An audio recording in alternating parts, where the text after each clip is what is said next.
দর্শক, বেগম খালেদা জিয়াকে রাজধানীর বসুন্ধরা আবাসিক এলাকায় এবারকার হাসপাতালে দেখতে এসে এই মুহূর্তে প্রধান উপদেষ্টা প্রফেসর ডক্টর মোহাম্মদ ইউনূস তিনি কিন্তু বের হয়ে যাচ্ছেন।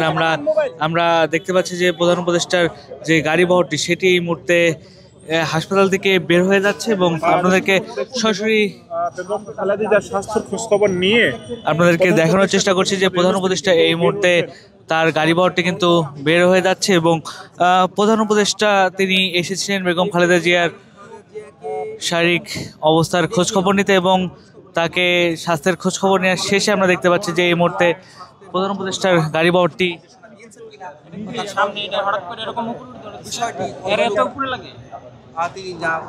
বলবেন বা তার দপ্তর থেকে আমরা জানতে পারবো আমরা আশা করছি। তার প্রেসিডেন্ট দপ্তর থেকে আমরা জানতে পারবো বলতে চাই। আপনি জানেন যে প্রায় এবারকার হাসপাতালে এবং অর্থাৎ পুলিশ, র্যাব, বিজিবি সহ বিভিন্ন স্থানের নিরাপত্তা ঘরের মধ্যে রাখা হয়েছে। তিনি কিন্তু প্রায় ধরে এবারকার হাসপাতালের ভেতরে ছিলেন। এই মুহূর্তে